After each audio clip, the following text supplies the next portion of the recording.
ulang supaya ini betul-betul terpatri dalam kehidupan kita sehari-hari.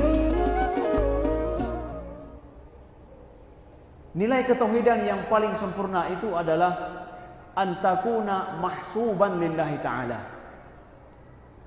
Ayat ini mengajarkan kepada kita nilai ketauhidan yang paling sempurna dalam hidup adalah yang semua kita ingin berusaha ke arah situ.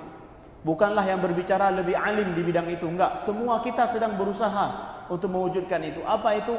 Antakuna mahsuban lillahi ta'ala. Bagaimana kita ini berusaha untuk menjadi milik Allah dalam hidup kita. To belong to Allah. Bagaimana menjadi kita ini sendiri betul-betul milik Allah. Saya teringat kisah dari seorang guru. Beliau adalah sahabat daripada seorang ulama terkenal Mesir. Saya tidak katakan siapa namanya karena dalam kisah ini beliau sembunyikan namanya. Beliau sakit dirawat di London. Artinya beliau dari Mesir dibawa ke London karena harus dirawat di sana.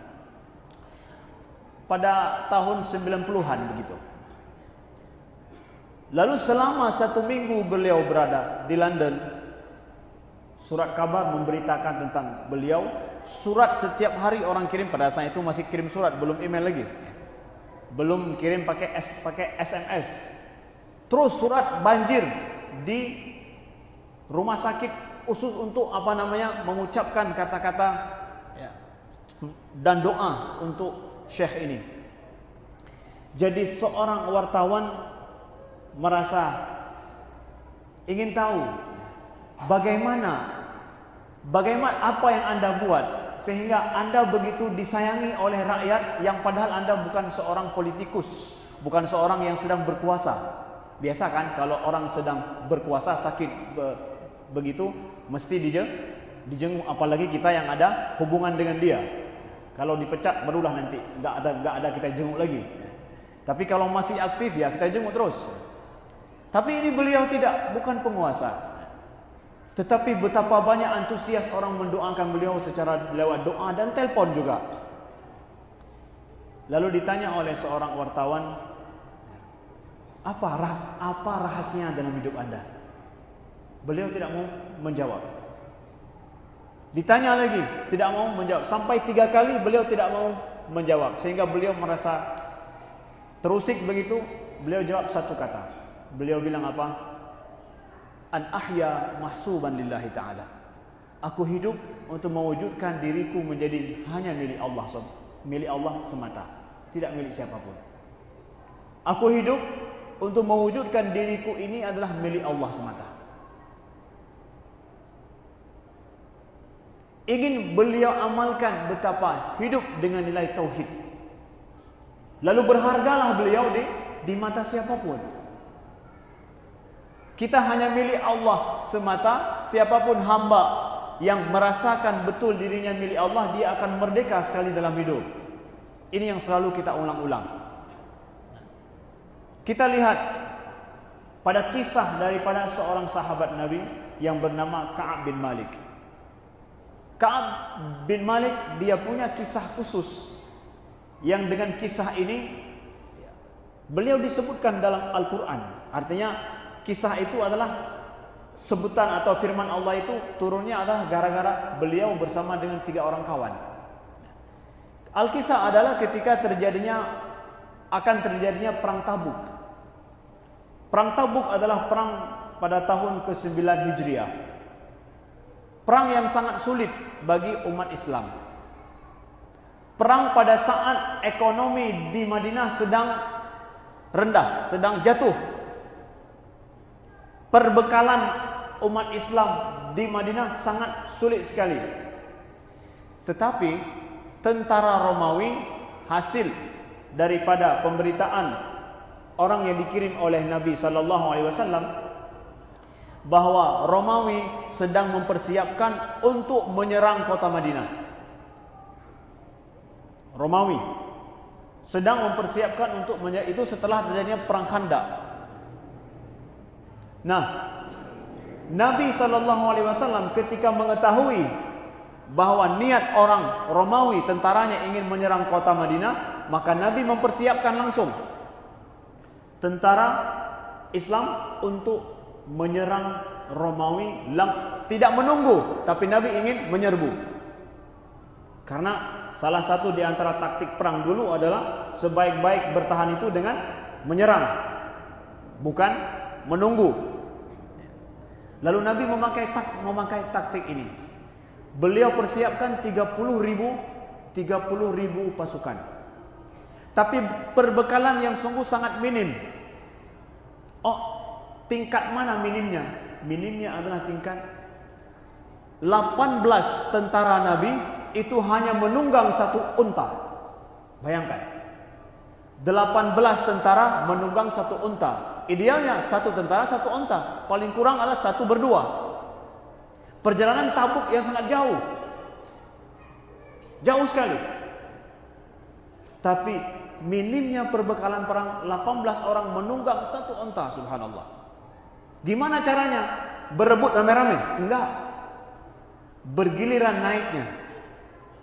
5 menit naik sipulan, turun dia, naik 5 menit lagi sipulan, lain berjalan kaki, terus begitu. Dan nanti ketika ontanya sudah capek, biarkan onta berjalan sendiri, baru nanti bergiliran lagi naik, terus begitu. Yang sangat sulit sekali. Nah, kejadiannya di Madinah, ada orang yang tidak mau pergi berjihad untuk perang Tabuk. Di antara yang tidak mau pergi itu adalah Ka'ab bin Malik. Ka'ab bin Malik radhiyallahu anhu bersama dengan 3 orang yang lain. Ketika Nabi pergi perang Tabuk dalam masa yang sulit dan susah, ya, ada yang tidak mau pergi. Di antara orang-orang munafik di Madinah tidak mau pergi. Kondisi yang susah. Dan di antara yang tidak mau pergi itu Ka'ab bin Malik radhiyallahu anhu. Lalu akhir dari perang Tabuk ini apa? 40.000 tentara Romawi ingin melawan 30.000 tentara Islam. Tidak, ya, lebih banyak tentara Romawi. Nabi sudah keluar dari Madinah menuju ke Tabuk dengan perbekalan yang sangat minim sekali. Akhir perang ini apa? Tidak terjadi peperangan. Kenapa? Orang Romawi mengetahui tentara Islam sudah berangkat dari Madinah, ingin menyerang Romawi. Mereka justru tidak jadi berperang, mundur ke belakang, pulang dengan kemenangan, walaupun tidak langsung terjadi perang frontal, tapi sudah menang. Artinya bahwa eksistensi umat Islam di Madinah, tentara Islam diakui kekuatannya di luar. Belum perang saya sudah gentar orang. Pulang Nabi ke Madinah dalam kondisi menang demikian. Lalu ketika Nabi pulang, ramai-ramai orang munafik menjumpai Nabi. Bilang, ya Rasulullah, saya sebenarnya tidak mau pergi karena masalahnya. Alasan terus. Menghadap Nabi minta ampun karena ada alasan, sebab. Semua cari alasan. Ka'ab bin Malik, ini sahabat Nabi yang dekat dengan Nabi, tidak mau pergi berperang. Beliau mulai berpikir, apa alasan yang akan beliau katakan di depan Nabi SAW, kenapa tidak mau berperang. 80 orang munafik menghadap Nabi mengatakan bahwa alasan, berbagai macam alasan mereka buat tidak sanggup pergi berperang, minta maaf kepada Nabi. Tapi Nabi tahu siapa mereka orang yang munafik. Lalu Ka'ab bin Malik radhiyallahu anhu mulai beliau berpikir. Ka'ab bin Malik ini beliau memiliki kecerdasan dalam bernegosiasi. Orang yang marah kalau sudah ngomong dengan beliau itu menjadi damai, tenang, rela dengan apa yang beliau katakan. Dan beliau bilang, "Inni utitu jadalan." Aku ini memiliki kepandaian dalam berjidal. Orang-orang yang marah bisa menjadi damai denganku. Dan aku bisa membuat banyak alasan dengan Nabi SAW sehingga beliau yakin memaafkanku, tidak mau pergi berperang. Lalu beliau bilang, tetapi kalau seandainya Nabi memaafkanku dengan alasanku yang cerdas dalam berbicara, bagaimana kalau Allah tetap marah kepadaku? Jud, okey, Nabi jid lun kelabai bercut. Lung kelabih betul, lung pegah haba karena lung cara, lung pegah haba bugat betul. Lung politisir sehingga Nabi geterimang, gemaafkan lung. Tapi bagaimana kalau Allah lebih tahu apa yang sebenarnya? Nah, di sini kemudian Ka'ab bin Malik memilih untuk jujur daripada membuat alasan, walaupun pintar membuat alasan. Karena apa? Takutnya beliau kepada Allah. Alasan beliau kenapa tidak mau pergi berjihad pada saat yang sangat sulit begini? Bukankah sahabat-sahabat Nabi semua pergi berjihad? Beliau tidak mau. Alasannya apa? Beliau katakan, "Ya Rasulullah, aku tidak pergi berjihad. Sesungguhnya kondisiku lebih kuat daripada kondisi perang sebelumnya. Ketika engkau dengan sahabat yang lain ingin pergi berjihad, aku memiliki kondisi tubuhku dalam kondisi yang sangat kuat sekali dan prima bahasa kita. Lalu aku tidak berjihad, aku tidak tahu kenapa tidak. Aku tidak punya alasan. Aku memang tidak pergi berjihad tanpa alasan. Padahal kondisiku yang sangat stabil dan kuat dan prima, dan aku tidak punya alasan sama sekali." Jujur beliau. Kadang alasan kita adalah tidak punya alasan, itulah alasannya. Tapi beliau jujur. Setelah 80 orang munafik lain semua bilang alasan macam-macam, lalu Nabi bilang, "Amma hadza faqad sadaq." Yang ini satu ini, dia ini jujur. Dia ini jujur. Ka'ab bin Malik ini jujur. Dan bersama dengan 3 sahabat yang lain. Lalu kemudian turun ayat yang mengatakan, "Wa 'ala thalathatil ladzina khulifu hatta idza dhaqat 'alaihimul ardu bima rahubat wa dhaqat 'alaihim anfusahum." Allah terima taubat daripada Ka'ab bin Malik. Beliau ingin bertaubat. Tentu setelah itu dihukum oleh Nabi, Ka'ab bin Malik dihukum oleh Nabi dengan diboikot, artinya tidak boleh berbicara dengan Ka'ab bin Malik dan segan sahabat-sahabat yang tidak mau pergi berjihad. Ada konsekuensinya, jelas kena penjara dan yang lain. Bahasanya karena ini masalah negara, tetap kena hukuman. Walaupun dimaafkan oleh Nabi, kamu ini jujur, maaf, dimaafkan. Tapi kamu telah berbuat kesalahan, dihukum oleh Nabi. Para sahabat enggak diizinkan untuk ngomong dengan Ka'ab bin Malik. Jadi beliau kemana-mana beliau pergi, tidak bisa berbicara. Mandung urang hanggi pegah balik Nabi. Iem. Riang merupakan ngayan bah guyubah muka mandung. Nyak merasa bahwa hukuman terhadap kesalahan beliau. Tapi dimaafkan oleh Nabi SAW. Tapi hukuman tetap jalan. Bukan berarti banka tanpa maaf dan hendak kena hukuman. Ada undang-undang yang tetap berlaku. Tapi engkau bukan munafik, wahai Ka'ab. Sampai diterima taubat oleh Allah Subhanahu wa taala. Syahid yang ingin kita katakan apa?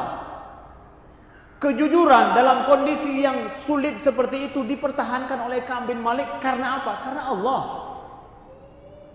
Aku bisa mengelabui semua orang dengan kepintaran dalam berbicara, tapi aku tahu di sana ada Allah, yang Allah tahu segalanya. Beliau memilih untuk jujur daripada mengelabui orang, apalagi mengelabui Nabi SAW. Dengan kejujuran beliau selamat dan diabadikan taubat beliau dalam Al-Quran dalam surah At-Taubah. Nilai apa? Nilai ketauhidan. Beliau perjuangkan, makanya sejarah beliau dikenal di sini. Kejujuran beliau memperjuangkan Allah akan selalu mengetahui bagaimanapun saya pintar untuk berdusta. Bukankah nilai yang seperti ini kita butuhkan hari ini? Nilai ketauhidan dalam kehidupan kita tidak pintar dalam membuat surat palsu, membuat tanda tangan palsu, membuat pengakuan palsu dan lain-lain. Karena apa? Saya tahu Allah. Saya harus memilih jujur tapi saya kena hukuman. Saya lebih menerima kena hukuman tapi ke atas dasar kejujuran dan ketauhidan saya. Ini kita perlukan nilai seperti ini hari ini, saudaraku sekalian. Nah, kisah selanjutnya adalah terjadi dengan siapa? Kita lihat Khalid bin Walid radhiyallahu anhu. Bagaimana nilai ketauhidan itu mereka perjuangkan dalam hidup mereka. Mereka bayar mahal. Mahal mereka bayar, tapi dengan nilai ketauhidan ini tidak pernah mereka gadaikan. Biarkan dunia digadaikan, tapi nilai ketauhidan tetap terjaga. Bukan sebaliknya. Biarlah dunia itu terjaga bagi kita, biarkan nilai ketauhidan itu yang kita injak. Tidak demikian. Kan laginya. Al-kisah dengan siapa? Khalid bin Walid radhiyallahu anhu. Siapa tidak tahu dengan Khalid bin Walid?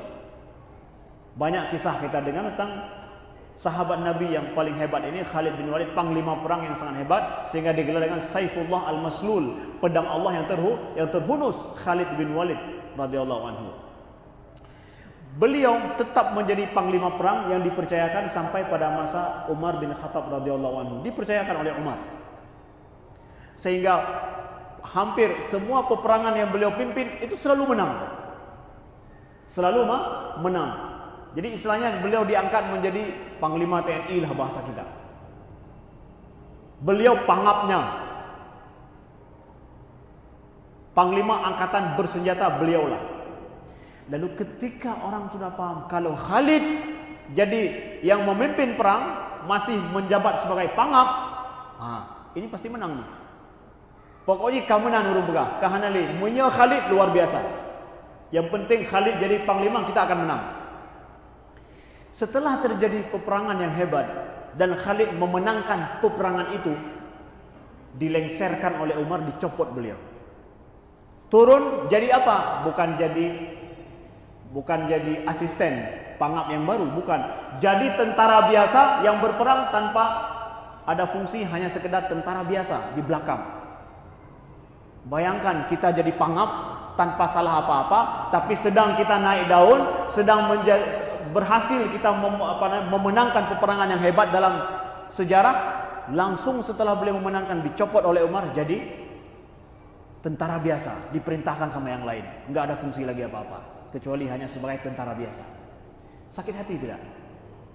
Bukan gara-gara menggelapkan uang karena dipikir karena ada tertangkap tangan OTT, nggak ada begitu. Bersih-bersihnya beliau tiba-tiba dicopot. Beliau menghadap kepada Sayyidina Umar radhiyallahu anhu, beliau dicopot digantikan dengan Abu Ubaidah bin Jarrah. Abu Ubaidah bin Jarrah. Beliau menghadap kepada Khalifah Umar bin Khattab radhiyallahu anhu, "Ya Umar, lima azaltani?" Beliau ingin tanya, "Wahai Umar, kenapa engkau mencopotku?" "Ya Amirul Mukminin, lima azaltani?" "Wahai Amirul Mukminin, kenapa engkau mencopotku?" Bahasanya kagak dicopot ataupun kagak pecat jadi panglima. Apa salahku? Tentu beliau ingin mencari klarifikasi. Umar berpaling wajah, tidak mau menjawab. Ditanya terus, diburu oleh Khalid bin Walid ketika beliau menjumpai Amirul Mukminin Umar bin Khattab radhiyallahu anhu. Tidak mau beliau jawab. Sampai diburu terus ditanya, sampai ujungnya Umar bin Khattab jawab apa? "Ya Khalid, wahai Khalid, inni azaltuka li'annani akhafu an yaftatina an-nas lima ablaita fi sabilillah." Wahai Khalid, aku mencopotmu dari seorang panglima karena aku takut banyak orang nanti kena fitnah olehmu karena banyaknya jasamu fi sabilillah. Aku mencopotmu karena aku tidak mau banyak orang kena fitnah gara-gara banyaknya jasamu dalam perang fi sabilillah. Itu alasannya beliau copot. Orang semua udah bilang yang menang itu Khalid, yang memenangkan Khalid, bukan lagi Allah seakan-akan. Sudah Khalid hoyanja, asaina Khalid tenang mentau. Asaina Khalid tenang mentau. Dicopot demi menjaga iman orang lain. Jadi bukan bicara masalah jasa dalam politik, bukan, tapi bicara masalah agama, tauhid, akidah orang. Lalu apakah Khalid menerima itu alasan? Khalid hormat, menyanyian alasan belum terima. Jadi beliau jadi tentara biasa. Hana bungeh dengan Umar membacurpi, begitu dengan Ubaidah bin Jarrah. Tidak beliau merasa disingkirkan gara-gara Ubaidah karena beliau mendekat dengan Umar, dicopot di tengah-tengah jalan. Tidak. Karena apa? Masalahnya adalah masalah tauhid. Dicopot gara-gara menjaga akidah manusia, akidah orang lain. Naik karena Allah, turun karena Allah. Tidak menimbulkan permasalahan. Setelah itu tidak, semua menerima dengan lapang dada. Mereka membela tauhid, membela demi Allah, walaupun dunia mereka lengser. Dunia mereka hilang. Itu sahabat. Walaupun secara keduniaan mereka merugi, secara keduniaan kalkulasinya, tapi demi menjaga tauhid akidah, siap mereka lengser. Radhiyallahu anhu, siapa? Khalid bin Walid radhiyallahu anhu, bersama dengan Umar bin Khattab. Itu dua kisah kita lihat. Dua kisah masalah ketauhidan para sahabat.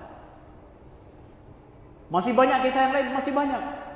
Yang namanya kisah tidak akan pernah berakhir. Kita lihat sekarang siapa? Kisah yang paling banyak mudah kita dapatkan siapa? Amirul Mukminin Umar bin Khattab radhiyallahu anhu.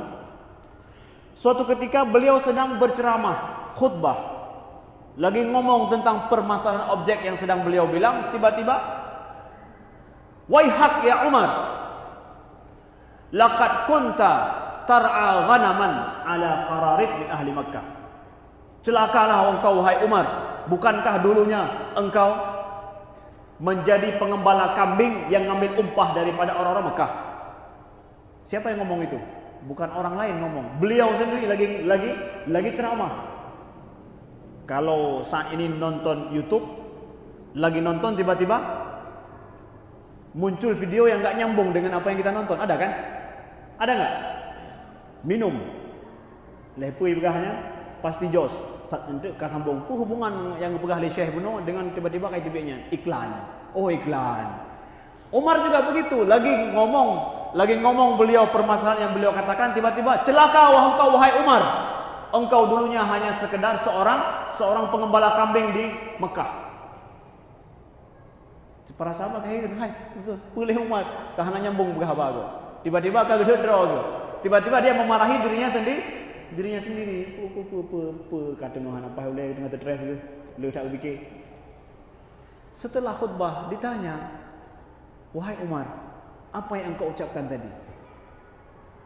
Nah lihat, beliau menjaga ketauhidan beliau bagi diri beliau sendiri. Kalau tadi beliau jaga tauhid, beliau jaga agama, akidah umat, jangan salah akidah mereka karena satu orang.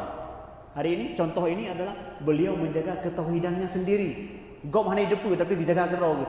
Ada trik-trik yang beliau buat untuk menjaga ketauhidan beliau sendiri. Ditanya, kenapa wahai Umar? Ya Amir Mukminin. Laqad haddatsatni nafsi. Tiba-tiba isah mbak lon le jiwa lon. Ya bahasa yang Aceh ya. Isah.